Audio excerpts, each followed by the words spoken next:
मुरली की तान बज रही हो, अदृश्य है खोल चक्षु तो देखो, अस्तित्व उनका महसूस होगा। ओम शांति। आज प्यारे बाप दादा के अव्यक्त मधुर महावाक्य हैं 7 जून 2026 और रिवाइज डेट है 31 मार्च 2010। आज की अव्यक्त मुरली के सार में वृक्षपति बाबा ने विशेष स्मृति दिलाते कहा कि तुम पूर्वज हो। फिर विजुअलाइज कराया कि कल्प वृक्ष के झाड़ में देखो अपना स्थान कौन सा है। पूर्वज आत्माओं का स्थान जड़ में है, फाउंडेशन में है। फिर और नशा दिलाते कहा कि आप इस सारे वृक्ष के टाल टालिया व पत्तों की पालना करने वाले, सकाश देने वाले पूर्वज हो। बाबा कहे पूर्वज के साथ पूज्य भी हो। तना द्वारा लास्ट पत्ते को भी सकाश मिलती है। तो बाबा पूछे अपने को सारे वृक्ष को सकाश देने वाले अनुभव करते हो। नशा रहता है कि हम पूर्वज और पूज्य हैं। फिर बाप समान बनने के लिए कहा कि जैसे आप सभी पूर्वज आत्माओं की पालना बाप ने की, तो बाप ने कैसे पालना की? शक्तियों से। वैसे आप भी पूर्वज के नाते से शक्तियों द्वारा उन्हों की पालना करने वाले हो। फिर विजुअलाइज कराते कहा कि देखो सभी आत्माएं दुखी हैं, पुकार रही हैं अपने अपने देवी देवताओं को, आओ हमारी रक्षा करो, हमें शांति दो, हमें शक्ति दो। फिर नशा दिलाते कहा कि बाप दादा ऐसी पूज्य और पूर्वज आत्माओं को देख खुश होते हैं। बाप के दिल में बार बार यही गीत बजता, वह मेरे सर्व वृक्ष के पूर्वज और पूज्य आत्मा वह। और तीव्र पुरुषार्थ की विधि बताई कि रोज रात को सोने के पहले, बाप दादा को गुड नाइट करने के पहले अपने सारे दिन का पोतामेल देना। अच्छा किया या बुरा किया, जो भी किया वह बाप को पोतामेल देके अपने बुद्धि को खाली करके गुड नाइट करना और बाप की याद में सो जाना। फिर आपकी नींद बहुत अच्छी होगी। पहले अपने को खाली करना, बुद्धि में कोई बात नहीं रखना। बाप के रूम में सारा पोतामेल सच्चे दिल का दे दिया तो आपको धर्मराजपुरी में जाने की आवश्यकता नहीं रहेगी। सच्चे दिल पर साहिब राजी हो जाएगा। सुनते हैं प्यारे बाप दादा के अव्यक्त अनमोल मधुर महावाक्य।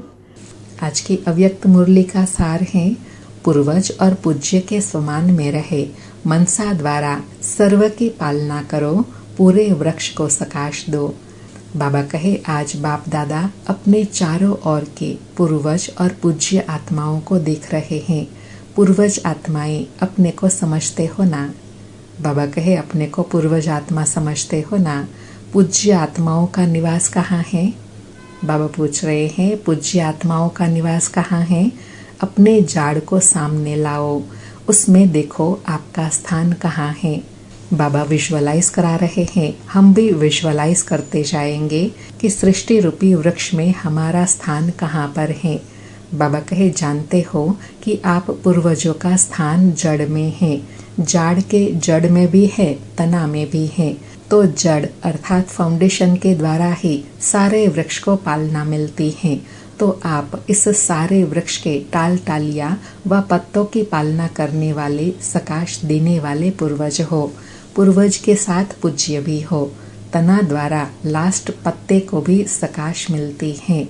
तो अपने को सारे वृक्ष को सकाश देने वाले अनुभव करते हो। बाबा स्पष्ट करके प्रश्न पूछ रहे हैं कि ऐसे अपने को पूज्य और पूर्वज समझते हो। पूज्य का स्थान कहाँ है? वो नशा, खुशी व अनुभूति होती है। और साथ में बाबा कहे यह भी अनुभव करते हो कि सृष्टि के लास्ट पत्ते अर्थात लास्ट वाली आत्मा को भी सकाश मिलता है। बाबा कहे नशा रहता है कि हम पूर्वज सर्व आत्माओं रूपी टाल टालिया या पत्तों को सकाश दे रहे हैं। जिसे ब्रह्मा बाप को ग्रेट ग्रेट ग्रैंडफादर कहते हैं, तो उनके आप साथी बच्चे भी मास्टर ग्रेट ग्रेट ग्रैंडफादर हो। अंडरलाइन। आज बाबा ने नया और विशेष टाइटल दिया, आप भी कौन हो? मास्टर ग्रेट ग्रेट ग्रैंडफादर हो, क्योंकि बाप के बच्चे हैं ना। बाबा कहे सारे वृक्ष के आत्माओं की आप पूर्वज आत्माओं की तरफ आकर्षण हैं। आप पूर्वज आत्माएं उन्हों की पालना शक्तियों द्वारा करते हो। जैसे आप सभी पूर्वज आत्माओं की पालना बाप ने की, तो बाप ने कैसे की? शक्तियों द्वारा। वैसे आप भी पूर्वज के तना से शक्तियों द्वारा उनकी पालना करने वाले हो। बाबा ने फिर एग्जाम्पल देकर समझाया कि जैसे बाबा ने हम पूर्वजों की पालना किया, कैसे किया? शक्तियों द्वारा। वैसे आप भी पूर्वज के नाते से शक्तियों द्वारा उन्हों की पालना करने वाले हो। बाबा कहे आजकल देखते हो कि सभी आत्माएं दुखी हैं, पुकार रही हैं अपने अपने देवी देवताओं को, आओ हमारी रक्षा करो, हमें शांति दो, हमें शक्ति दो, ओ क्षमा के सागर पूर्वज हमें पालना दो। तो यह आवाज आप पूर्वज आत्माओं के कानों में सुनाई दे रहा है। बाबा कहे पुकार सुनाई दे रही है। अनुभव करते हो कि हम ही पूर्वज हैं। सारे वृक्ष में देखो जो अन्य धर्म वाली आत्माएं भी है, तो वृक्ष में टालियां होने के कारण वह भी आपको उसी नजर से देखते हैं। उन्हों के भी पूर्वज आप ही हो। बाबा और नशा और स्वमान दिला रहे हैं कि सभी धर्म की आत्माओं का कनेक्शन भी कहाँ है? तना से है। तो आप उनके भी पूर्वज हुए। बाबा कहे कोई भी धर्म वाली आत्माओं से आप जब मिलते हो तो यह समझते हो कि यह भी हमारे ही वृक्ष की टालियां हैं। वह भी जब आपस में मिलते हैं तो समझते हैं कि यह अपने हैं। अपनेपन का अनुभव उन आत्माओं को भी हो रहा है और होना है। तो इतना नशा, इतना अंदर में आप लोगों के पास रहम आता है। वह चिल्ला रहे हैं रहम करो।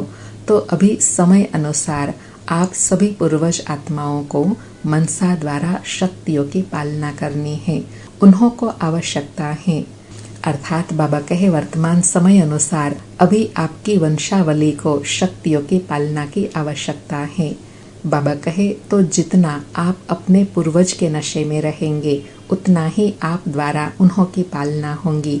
वैसे भी देखो किसी की भी पालना लौकिक में भी बड़ों से होती है। वही उन्हों के शरीर के खाने पीने, पढ़ाई जो सोर्स ऑफ इनकम है उनका प्रबंध करते हैं। तो जैसे बाप ने आप सभी बच्चों की भिन्न भिन्न शक्तियों से पालना की है, वैसे अभी आपका कार्य है सारे वृक्ष के टालियों और पत्तों की पालना करना। बाबा कहे जैसे आपने पालना ली ना, अब आपको औरों की पालना करनी है। बाबा कहे ऐसा उमंग आप पूर्वज आत्माओं को आता है, नशा है, पूर्वज भी हो। देखो सारे ड्रामा में जितनी आप आत्माओं की कायदे प्रमाण पूजा होती है, उतनी पूजा कोई भी महात्मा धर्म पिता की नहीं होती। आपकी पूजा नियम प्रमाण आरती होना, भोग लगाना, ऐसी किसी की भी नहीं होती।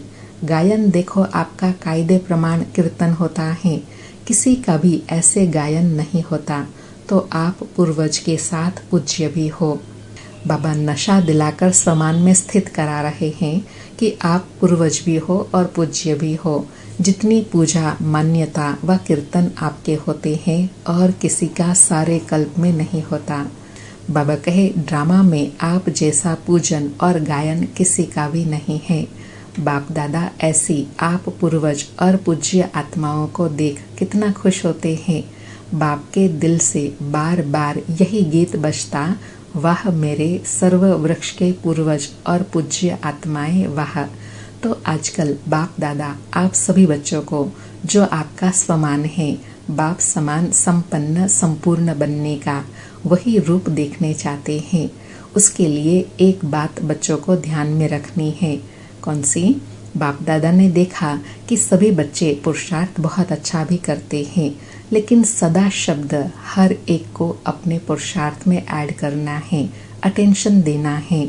बाबा कहे सब बातों में बच्चे ध्यान देते हैं, लेकिन किस बात पर अंडरलाइन करना है? सदा शब्द पर। सदा वह स्थिति रहे, सदा श्रेष्ठ पुरुषार्थ, तीव्र पुरुषार्थ चलता रहे। बाबा कहे बाप दादा बच्चों से पूछते हैं कि जैसे बाप दादा आप सभी बच्चों को श्रेष्ठ स्वमानधारी आत्मा के रूप में देखते हैं, वैसे आप अपने को भी ऐसे स्वमानधारी समझते हो। अर्थात बाबा जितना ऊंचा दृष्टि से हम बच्चों को देखते हैं, क्या उतनी श्रेष्ठ स्थिति में रहकर हम अपने आप को देखते हैं? बाबा कहे बाप दादा ने देखा कि बच्चे भी चाहते हैं कि हम भी अपने राज्य में चले, अब घर जाना है। यह भी गीत मन में गाते रहते हैं, अब घर जाना है, अब रिटर्न जर्नी करनी है। इसके लिए बाप दादा ने पहले ही कहा कि सारा समय अपने को कोई न कोई सेवा में बिजी रखो। बाप दादा ने देखा कि सेवा की रुचि, सेवा का उमंग उत्साह अभी भी बच्चों में है। अच्छी सेवा के समाचार भी बाप दादा सुनते हैं, लेकिन बाप दादा तीव्र गति में आगे बढ़ने के लिए बच्चों को विशेष अटेंशन दिलाते हैं कि सिर्फ एक वाचा की सेवा नहीं, सेवा करते हो तो एक ही समय पर तीनों सेवाएं इकट्ठी करो। मनसा द्वारा सकाश दो, वाचा द्वारा ज्ञान दो और कर्मणा द्वारा अर्थात अपने संपर्क द्वारा, संबंध द्वारा, चेहरे द्वारा ऐसी सेवा करो जो उसका भी प्रभाव साथ साथ सेवा में हो। अर्थात प्रत्यक्षता कहो, सफलता कहो, वह तब मिलेंगी जब तीनों सेवाएं एक साथ साथ हो। बाबा कहे एक समय में तीनों सेवा इकट्ठी करो, क्योंकि अभी आत्माएं सेवा के लिए चाहती हैं कि कुछ फर्क हो, कुछ बदलना चाहिए। तो एक समय पर 3 सेवा कर सकते हो। चेक करते हो कि जिस समय वाणी की सर्विस करते उस समय मनसा द्वारा और कर्मणा द्वारा अर्थात संबंध संपर्क द्वारा भी सेवा हो रही है। अर्थात जैसी मनसा श्रेष्ठ स्थिति में है वैसी वाणी है, वैसे कर्म और व्यवहार संबंध संपर्क में है। बाबा पूछे होती है यह सेवा साथ साथ? जो समझते हैं कि हम एक ही समय में 3 सेवा करते हैं वह हाथ उठाओ। एक ही समय 3 सेवा, तो अभी अटेंशन प्लीज। कभी कभी नहीं, क्या होता है? बाबा कहे एक्चुअल में क्या होता है, सेवा तो करते लेकिन सेवा में साथ साथ अपने में और साथियों में संतुष्टता, क्योंकि सेवा का फल है संतुष्टता व खुशी। तो चेक करो, सेवा तो की, लेकिन पहले भी सुनाया था कि सेवा की खुशी तब होती है जब स्वयं, साथी और वायुमंडल सभी संतुष्टता के वाइब्रेशन में हो। बाबा अंडरलाइन करा रहे हैं कि सच्ची खुशी और संतुष्टता कब मिलती है? जो संतुष्टता स्वयं में भी हो, साथियों में भी हो और वायुमंडल भी संतुष्टता और खुशी वाला हो। बाबा कहे सेवा के सफलता की 3 बातें विशेष सुनाई थी, याद होंगी। पहला नंबर सेवा अर्थात निमित्त भाव, दूसरा निर्माण भाव, तीसरा निर्मल वाणी, भाव, भावना और स्वभाव। यह सभी साथ साथ सेवा में है तो स्वयं भी संतुष्ट और साथी भी संतुष्ट, और जिन्हों की सेवा की वह भी आगे बढ़ते जाए। बाबा कहे ऐसे भाव, भावना और स्वभाव तीनों द्वारा सेवा साथ साथ हो। बाबा कहे निमित्त भाव वाले बाप के तरफ संबंध जोड़ेंगे। बाबा कहे जब भाव, भावना और स्वभाव तीनों सेवा एक साथ करेंगे तब जिनकी सेवा करते हैं वह बाप के साथ जुड़ेंगे। बाबा कहे अगर निमित्त भाव नहीं तो बाप के नजदीक इतने नहीं आएंगे। तो जब भी सेवा करते हो तो यह चेक करो कि भाव, भावना और स्वभाव ठीक रहा। और आजकल बाप दादा ने देखा कि जो मूल बात है बाप दादा की कि हर एक को और अपने को चाहे कहाँ भी सेवा के लिए जाते हो तो यह चेक करो कि साथी संतुष्ट रहे। बाबा कहे यह विशेष चेकिंग करनी है, क्योंकि सेवा की सफलता है संतुष्टता का फल प्राप्त होना, खुशी प्राप्त हो। साथ साथ एक बात बाप दादा इशारा देते हैं कि चलते फिरते संगठन में भी रहते हो, कोई न कोई का साथ सेवा में होता ही है। तो 1-2 को आत्मा के रूप में देखो। आत्मा के रूप में देखते भी हैं, अभ्यास भी करते हैं, लेकिन जब आत्मा देखते हैं तो आत्मा के ओरिजिनल संस्कार से देखते हो या जो मिक्स संस्कार है वह भी दिखाई देते हैं। बाबा कहे आत्मा देखो इसमें पास हो, लेकिन किस संस्कार से देखते हो? क्या आत्मा के ओरिजिनल संस्कार से कनेक्शन में आते हो या वर्तमान संस्कार भी सामने आते हैं? बाबा कहे क्या स्थिति रहती है? बाबा अंडरलाइन करा रहे हैं कि आत्मा के रूप में तो देखते हो, लेकिन जो आत्मा के ओरिजिनल संस्कार है उस स्वरूप में देखते हैं कि यह आत्मा शांत स्वरूप है, आनंद स्वरूप है, प्रेम स्वरूप है, शक्ति स्वरूप है। या बाबा कहे मिक्स वाले संस्कार दिखाई देते हैं, क्या होता है? बाबा कहे तो बाप कहते हैं कि आज से किसी को भी एक तो आत्मा रूप में देखो, लेकिन आत्मा के जो ओरिजिनल संस्कार हैं उस रूप में देखो। तो कभी भी आपस में जो कभी कभी बातें हो जाती हैं वह नहीं होंगी। अभी आत्मा रूप में देखते हो, लेकिन साथ में वर्तमान संस्कार भी सामने आ जाता है, तो आपस में जो संपूर्ण स्थिति होनी चाहिए उसमें दूरी पड़ जाती है। तो ओरिजिनल संस्कार वाली आत्मा देखो, तो यह जो अभी संगठन में रुकावट आती है वह रुकावट खत्म हो जाएंगी। यह ब्राह्मण परिवार श्रेष्ठ परिवार है। परिवार की बहुत महिमा है। यह ईश्वरीय परिवार बार बार नहीं मिलता। कल्प में एक ही बार यह ईश्वरीय परिवार मिला है।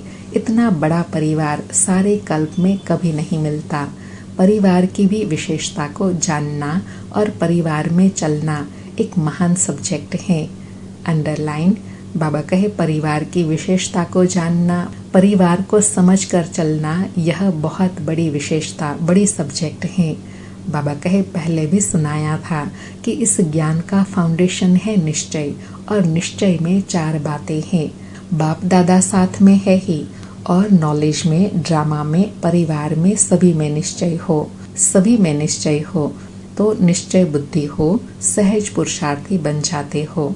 बाबा कहे जिनका 4 बातों में निश्चय है वह सहज पुरुषार्थी बन जाते हैं। बाबा कहे जैसे बाप दादा में निश्चय है, ऐसे परिवार में भी निश्चय आवश्यक है। जैसे देखो, जब आप कोई भी बात की पैकिंग करते हो तो क्या करते हो? 4 ही तरफ से टाइट करते हो ना। एक तरफ भी अगर टाइट नहीं किया तो हलचल होती है। ऐसे ही बाप नॉलेज में भी विशेष ड्रामा और परिवार, अगर 4 ही बात में मजबूत नहीं है तो विघ्न आते हैं। विघ्नों को पार करने में अटेंशन देना पड़ता है। इसलिए परिवार की पहचान, परिवार से प्यार, एक दो को समझना, यह बहुत आवश्यक है। बाबा अंडरलाइन करा रहे हैं कि जैसे समय मूल्यवान है, ऐसे ब्राह्मण परिवार भी मूल्यवान है। इसलिए एक दो की विशेषता को जानकर समझकर आपस में बहुत प्यार से चलना है। बाबा कहे पूर्वज हो, पूज्य हो, तो यह बातें भी अपने में या साथियों में लानी है। क्या भी हो, नंबरवार तो है ना।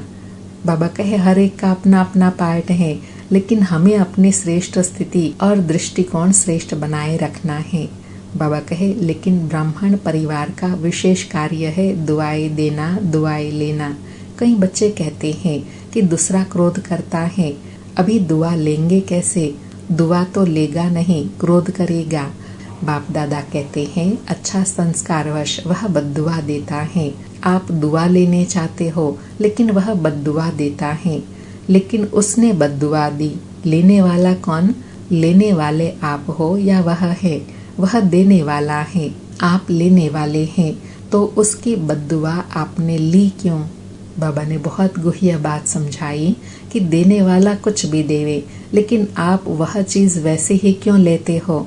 उस समय यह स्मृति रहे कि मुझे क्या लेना है और क्या नहीं लेना है। बाबा कहे अगर आत्मा को ओरिजिनल संस्कार से देखो तो आपको रहम आएगा।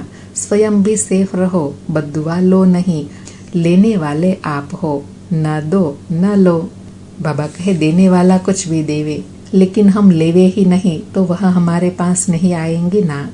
बाबा कहे बाप दादा सभी बच्चों को होमवर्क देते हैं कि कभी भी किसी को आत्मा रूप में देखो, वर्तमान संस्कार के रूप में नहीं देखो, अर्थात आत्मा की ओरिजिनल स्टेज में देखो, जिसको बाबा सतो प्रधान अवस्था कहते हैं ना।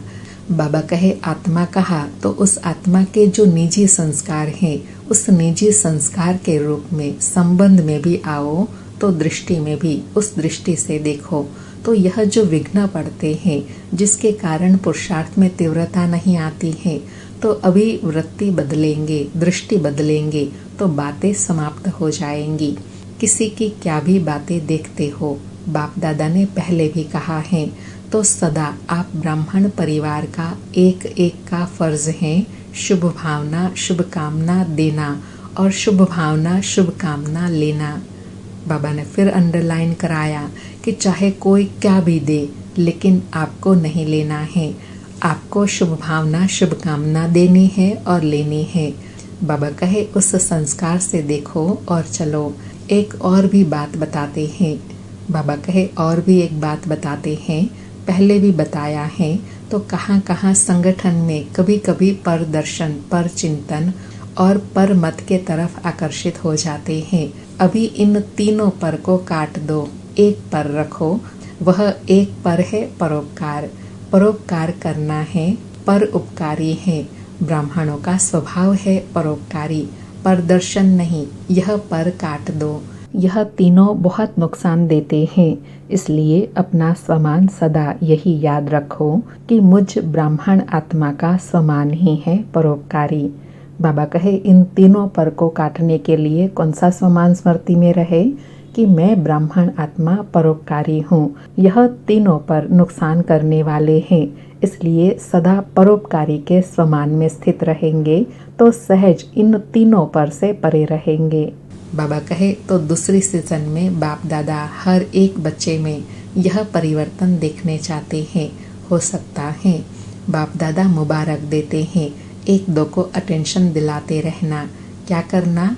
रोज रात को सोने के पहले बाप दादा को गुड नाइट करने के पहले अपने सारे दिन का पोतामिल देना। अच्छा किया या बुरा किया, जो भी किया वह बाप को पोतामिल देके अपने बुद्धि को खाली करके गुड नाइट करना और बाप की याद में ही सो जाना।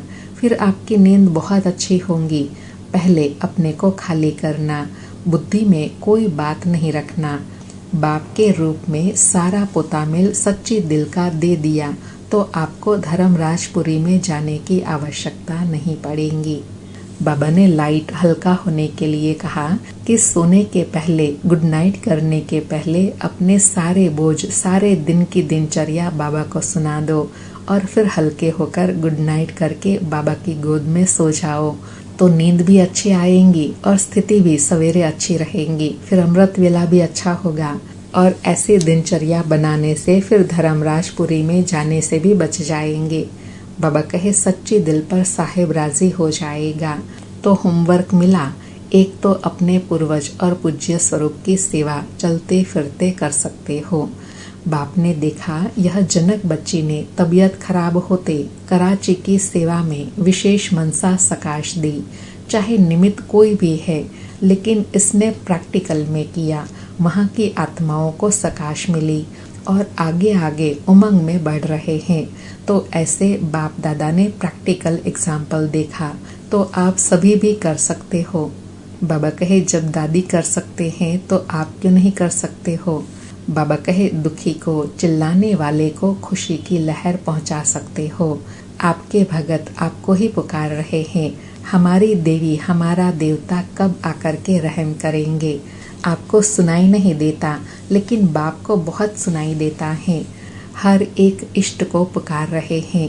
आप नहीं जानते हो कि हमारे भगत कौन से हैं, लेकिन भगत तो जानते हैं ना। बाबा कितनी गुह्य बात बता रहे हैं कि आप नहीं महसूस कर पाते हैं, लेकिन भगत तो जानते हैं ना कि हमारे इष्ट देव कौन है। वो तो पुकार रहे हैं ना। बाबा कहे वह तो पुकारते हैं और आप हर ब्राह्मण आत्मा के भगत हैं। चाहे ढीले हो, चाहे होशियार हो, भगत आपके भी हैं। क्योंकि जड़ में बैठे हो ना, तो आपका सकाश का पार्ट है। तो अभी मनसा सेवा को बढ़ाओ और जितना बिजी रहेंगे उतना निर्विघ्न रहेंगे। अंडरलाइन, जितना बिजी रहेंगे उतना निर्विघ्न रहेंगे। कर सकते हो ना, मनसा सेवा करना जानते हो ना। अच्छा, नियम पूर्वक करते हो या कभी कभी।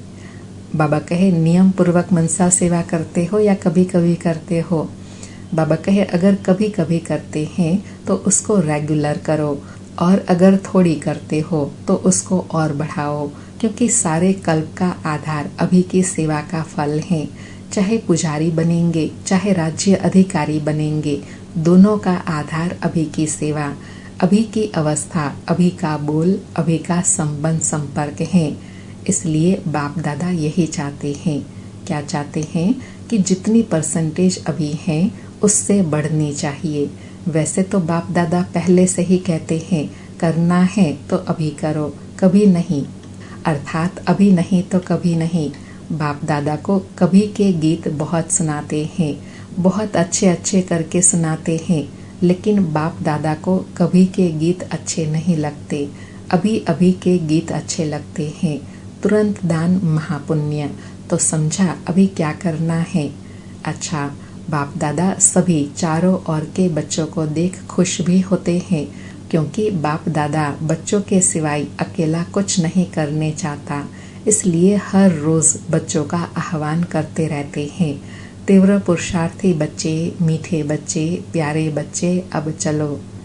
अच्छा, बाबा जागृत भी कर रहे हैं और अलौकिक अनुभूति भी करा रहे हैं कि बाबा बच्चों के बिना सेवा नहीं करना चाहते, इसलिए बाबा बच्चों को पुकारते हैं। तीव्र पुरुषार्थी बच्चे, मीठे बच्चे, प्यारे बच्चे, अब चलो।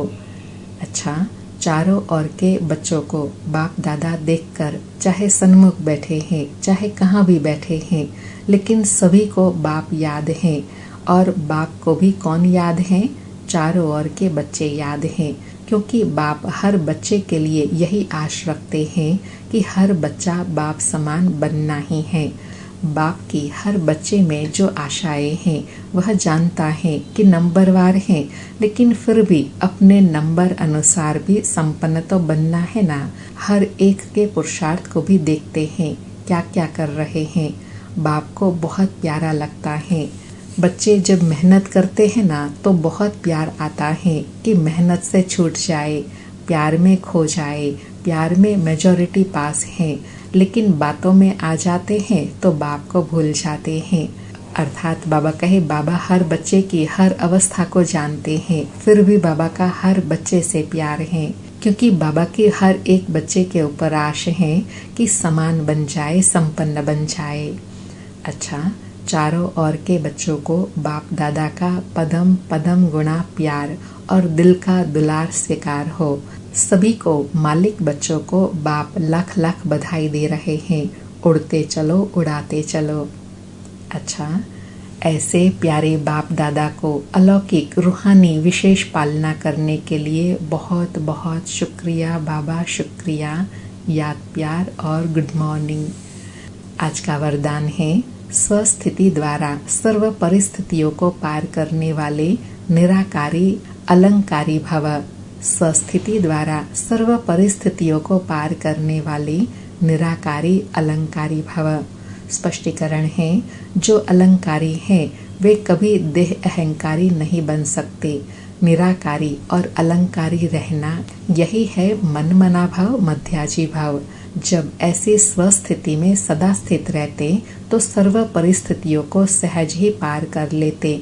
इसमें अनेक पुराने स्वभाव समाप्त हो जाते हैं। स्व में आत्मा का भाव देखने से भाव स्वभाव की बातें समाप्त हो जाती हैं और सामना करने की सर्व शक्तियाँ स्वयं में आ जाती हैं। आज बाबा ने मन मना भाव और मध्याजी भाव स्थिति बनाने के लिए कहा, निराकारी और अलंकारी स्वरूप धारण करो। फिर कैसी भी परिस्थिति, कैसी भी बातें, कैसे भी पुराने स्वभाव संस्कार वाली आत्मा सामने आएंगी तो भाव स्वभाव का प्रभाव नहीं होगा। आज का स्लोगन है, संकल्प का एक कदम आपका तो सहयोग के 1000 कदम बाप के। संकल्प का एक कदम आपका तो सहयोग के 1000 कदम बाप के। आज के अव्यक्त इशारे हैं, सदा हर्षित रहने के लिए अपनी नेचर को सरल बनाओ, सहनशील बनो। आज हर्षित रहने के लिए कहा कि जो अपनी व दूसरों की बीती को नहीं देखते हैं, सेकंड में फुल स्टॉप लगाते हैं, वह सरलचित होते हैं। और जो सरलचित होते हैं उनके नयनों से, मुख से, चलन से मधुरता व हर्षित मुक्ता प्रत्यक्ष रूप में देखने में आती है।